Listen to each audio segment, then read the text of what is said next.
تو انسان کو مایوسی کی روش، ناشکری کی روش نہیں اختیار کرنی چاہیے، کیونکہ ہر تکلیف کے بعد اللہ تعالیٰ کی طرف سے آسانی بھی تو آتی ہے۔ ان مع العسر یسرا، ان مع العسر یسرا، کہ بے شک ہر مشکل کے ساتھ آسانی آنے والی ہے، اور عموماً مشکل بعض اوقات لمبی آسانی کے لیے آتی ہے۔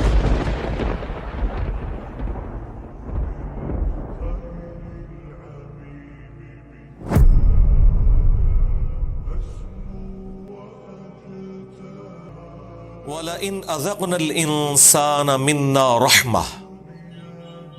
اور اگر ہم مزہ چکھائیں انسان کو اپنی طرف سے رحمت کا، ثُمَّ نَزَعْنَاهَا مِنْهُ، اور پھر اس کے بعد اس سے اس کی نعمت کو چھین لیں، إِنَّهُ لَيَئُوسٌ كَفُورٌ، تو وہ مایوس ہو جاتا ہے، ناشکرا بن جاتا ہے۔ اچھا، یہ نیچرل ہے، بالکل کسی سے نعمت لے لی جائے تو اسے مایوسی تو ہوتی ہے، لیکن اصل جو جرم ہے وہ ناشکرا پن ہے۔ مایوسی تو نیچرل ہے، لیکن ایسی مایوسی کہ جس میں آپ آلریڈی جو اتنے عرصے سے اللہ تعالیٰ کی نعمتوں کو اویل کر رہے تھے وہ آپ بالکل بھلا بیٹھیں، اور اس ایک غم کو اپنے اوپر اتنا حاوی کر لیں کہ اللہ تعالیٰ کی نعمتوں سے صرف نظر کر دیں، یہ چیز اللہ تعالیٰ کو ناپسند ہے۔ جب تک یہ مسئلہ حل نہیں ہوگا انسان ایک پرسکون زندگی گزار نہیں سکتا۔ اہل ایمان کی نشانی ہے نا کہ وہ دعا کرتے ہیں، ربنا آتینا فی الدنیا حسنہ وفی الآخرۃ حسنۃ وقنا عذاب النار، اے رب ہمیں دنیا میں بھی بھلائیاں عطا فرما اور آخرت میں بھی بھلائیاں عطا فرما، اور سب سے بڑی بھلائی ہمیں جہنم کے عذاب سے بچا لے، آمین۔ دیکھیں، دنیا میں بھلائی کا مطلب ہرگز یہ نہیں ہے کہ آپ کو تکلیف نہیں پہنچے گی، یہ تو ہو ہی نہیں سکتا نا، یہ آؤٹ آف کوسچن ہے کہ تکلیف نہ پہنچے، کیونکہ دنیا میں سب سے زیادہ بھلائی جن لوگوں نے کمائی وہ اللہ کے پیغمبر تھے، اور سب سے زیادہ تکلیفیں جنہوں نے کاٹی وہ بھی پیغمبر تھے۔ ابو داؤد میں، ترمذی میں حدیث ہے، اور یہ حدیث امام حاکم نے ابو ذر غفاری والے چیپٹر کے ٹاپ پہ پہلی حدیث یہ لی ہے، کیونکہ ان کی زندگی غموں سے عبارت تھی۔ حدیث کیا ہے ترمذی میں، ابو داؤد میں، کہ اللہ تعالیٰ سب سے زیادہ تکلیف دنیا میں اپنے ان بندوں کو دیتا ہے جو سب سے بڑھ کر اللہ کو محبوب ہوتے ہیں، اس کے انبیاء،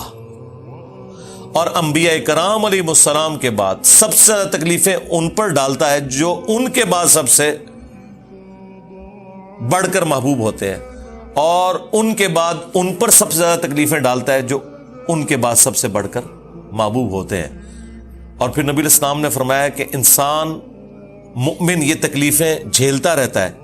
حتیٰ کہ وہ دنیا سے جب اٹھایا جاتا ہے تو وہ گناہوں سے بالکل پاک صاف ہو جاتا ہے، یعنی وہ تکلیف اس کی غلطیوں کا کفارہ بن جاتا ہے۔ بخاری مسلم میں حدیث ہے کہ مسلمان کو کوئی بھی دکھ، درد، اندیشہ، حتیٰ کہ اس کے پاؤں میں کوئی کانٹا بھی چبھ جائے تو اس کے بدلے اللہ تعالیٰ اس کے گناہوں کو معاف فرما دیتا ہے۔ تو تکلیف ضرور آنی ہے۔ وَلَنَبْلُوَنَّكُمْ بِشَيْءٍ مِّنَ الْخَوْفِ وَالْجُوعِ وَنَقْصٍ مِّنَ الْأَمْوَالِ وَالْأَنفُسِ وَالثَّمَرَاتِ، ہم ضرور بالضرور آزمائیں گے تھوڑے سے خوف سے، بھوک سے، جان اور مال میں نقص سے، اور پھر دیکھیں گے کہ اس کے جواب میں انسان کی روش کیا ہے، اور وہ اہل ایمان کی روش بتا دی گئی کہ وہ ہر تکلیف اور پریشانی میں یہی دعا کرتے ہیں کہ انا للہ و انا الیہ راجعون، ہم بھی اللہ کی طرف سے آئے تھے، ہم نے بھی اللہ کی طرف لوٹ جانا ہے، تو یہ تکلیف بھی تو اللہ نے بھیجی ہے نا۔ جس طرح ہمیں موت آنی ہے، اس تکلیف کو بھی تو موت آنی ہے، ہر تکلیف کو بھی موت آنی ہے۔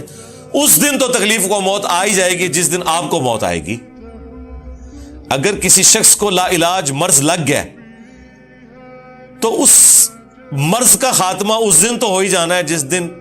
اس نے خود دنیا سے چلے جانا ہے۔ تو ہم بھی اللہ کی طرف سے آئے تھے، اللہ کی طرف چلے جائیں گے، یہ تکلیف بھی چلی جائے گی۔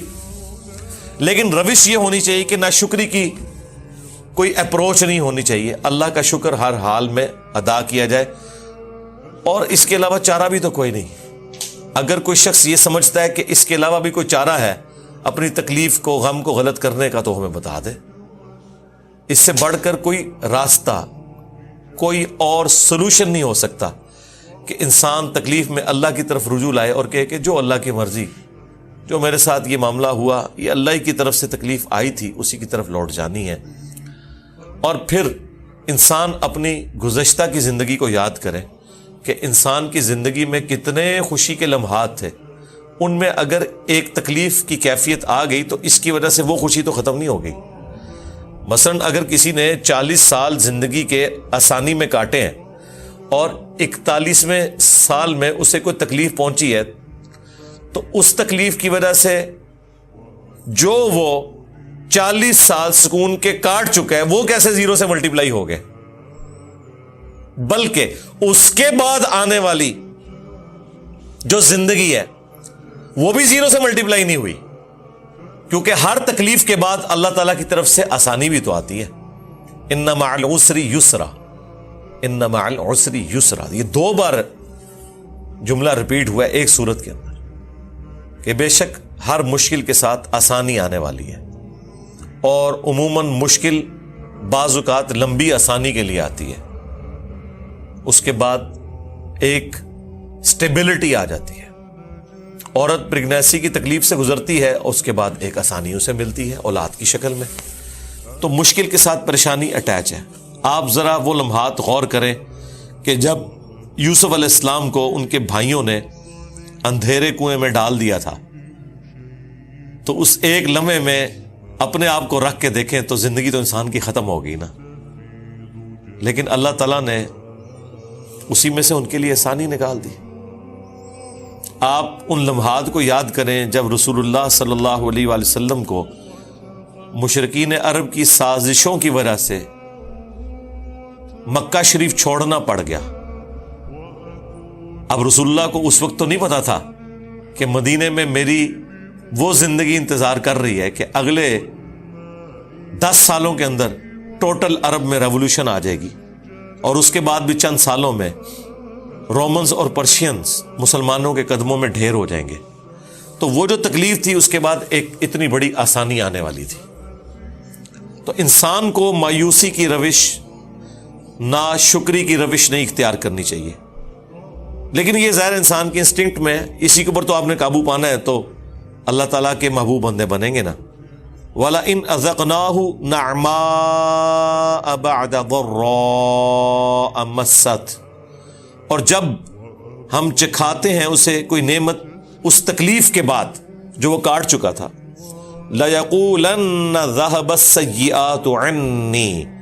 تو وہ پھر کہتا ہے کہ بس ساری تکلیفیں ہو گئی مجھ سے دور۔ إِنَّهُ لَفَرِحٌ فَخُورٌ، بے شک وہ بڑا خوش ہونے والا اور اترانے والا ہے۔ یعنی پہلا پورشن تو ٹھیک ہے کہ جب وہ کہتا ہے کہ میری تکلیفیں مجھ سے دور ہوگی تو ظاہر ہے اس نے یہی کہنا ہے، لیکن یہ جو ساتھ چیز جڑی ہوئی ہے کہ وہ خوشی میں آپے سے باہر ہو جاتا ہے اور شیخی بگاڑنا شروع کر دیتا ہے، اترانا شروع کر دیتا ہے، یہ چیز بھی اللہ تعالیٰ کو پسند نہیں ہے۔ یعنی غم کی کیفیت میں کفران نعمت برداشت نہیں ہے اللہ کو، اور خوشی کی کیفیت میں شیخی بگاڑنا برداشت نہیں ہے اللہ تعالیٰ کو۔ اسی لیے آپ دیکھیں مسلمانوں کا غم ہو یا خوشی وہ گاڈ اورینٹڈ ہے۔ کسی گھر میں میت ہوتی ہے نا، اس کی کنکلوژن نماز جنازہ کے اوپر ہوتی ہے، یعنی خدا کی طرف آپ متوجہ ہوتے ہیں۔ عید کے دن کی خوشی آتی ہے، اس کی کنکلوژن نماز عید کی شکل میں ہوتی ہے۔ غم ہو یا خوشی، اسلام گاڈ اورینٹڈ ہے، آپ نے اللہ کی طرف متوجہ رہنا ہے۔ خوشی مل جائے تو یہ نہیں تصور کرنا کہ یہ خوشی ہمیشہ کے لیے ہے، اور اگر غم ملے تو یہ تصور نہیں کرنا کہ بس اب میری زندگی برباد ہوگی، نہیں، بس اسی طریقے سے انسان خوشی اور غم کی کیفیات سے گزرتا گزرتا موت کے منہ میں چلا جاتا ہے۔ کامیاب ہیں وہ لوگ جو اپنی زندگی میں تکلیفوں کو صبر کے ساتھ برداشت کرتے ہیں اور اللہ کی طرف رجوع لاتے ہیں، اور اپنی خوشی کی کیفیات میں بھی اپنے رب کو نہیں بھولتے، اور کبھی بھی ایک لمٹ کو کراس کر کے گناہ کے کاموں میں انوالو نہیں ہوتے، اور انہی کا ذکر اگلی آیت کے اندر آ رہا ہے، الا الذین صبروا، ہاں مگر وہ لوگ جو صبر کی روش اختیار کرتے ہیں، وعملوا الصالحات اور نیک اعمال کرتے ہیں، اولئک لہم مغفرہ، انہی کے لیے ہے مغفرت، واجر کبیر،